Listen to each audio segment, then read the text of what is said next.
The Strangers are back in the new sequel, The Strangers Pray at Night. We're rolling film right now.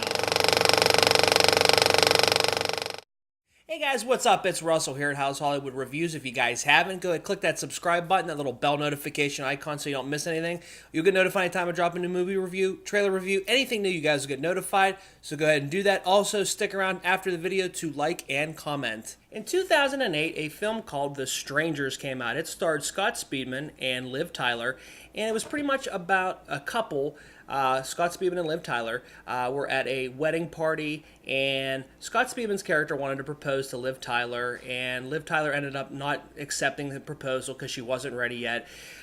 They were staying at Scott Speedman's family summer home, and he had decorated it all with roses and all that stuff to celebrate their engagement. Well, that's pretty much the ruffle in their relationship at the beginning of the film that we see. There's like a weird silence between them, and he's really upset about it.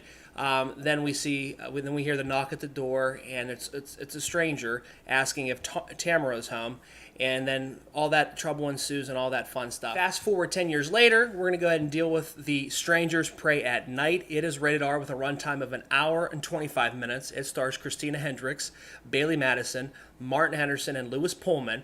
It is directed by Johannes Roberts, who also directed 47 Meters Down.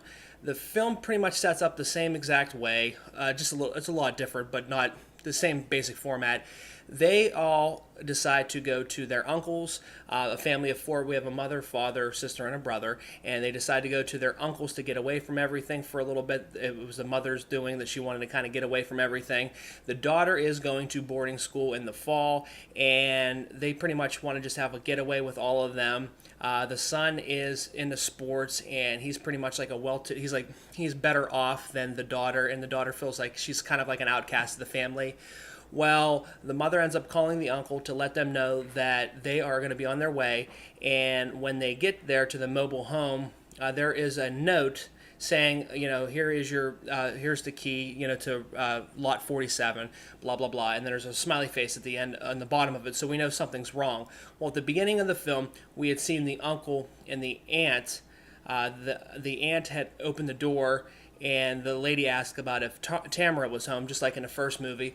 Well, they end up getting killed, and we know that there is a set of three strangers out there in this mobile home area getting ready to terrorize the family that's going to be coming. So pretty much that sets up the whole entire film. They ended up, I believe the brother and the sister end up finding the aunt, and they find the uncle. They find the aunt and uncle, and they end up going back to their parents to let them know, what had happened, blah, blah, blah. And then that's when all the trouble ensues with the strangers. Overall, I really enjoyed this film. I enjoyed the first one a lot. This first one was like, it was one of those pulse-pounding thrillers. And you were on the edge of your seat constantly. You didn't know what was going to happen. And then to fast forward 10 years later, which was a surprise they waited so long to make a sequel. 10 years later, we see this different type of atmosphere, but the same type of story pretty much. And it's just that claustrophobic feeling because you know that they're trapped no matter what they do. There's a lot of play on 80s nostalgic. If you watch the film, there's a lot of like 80s soundtrack. It sounds like almost like a Stranger Things type of episode. With the 80s being like a prevalent thing now in pop culture, we see a lot of references to the 80s and stuff like that. So there's a lot of 80s music in this film. Overall, I really enjoyed this film, though. I gave it 3.5 stars out of 5. I really liked the fresh take on the movie. I was a big fan of the first one, so to see this one come back 10 years later, it was worth the wait, and it wasn't as disappointing as most horror films that come out in the recent years. So I really enjoyed it. It was a fun time.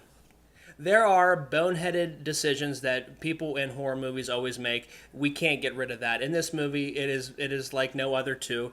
They go in the doors that you're not supposed to go to. They don't take the gun when they're supposed to. There's a lot of things where you're yelling at the screen. You're like, oh my God, why don't you guys just do what we were telling you to do?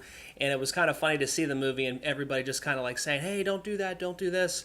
And it seems like in horror movies, everybody's IQ is like 50 points lower than what it should be because they just have to have people people screaming at the screen to do this and to do that, but they're not obviously taking the advice.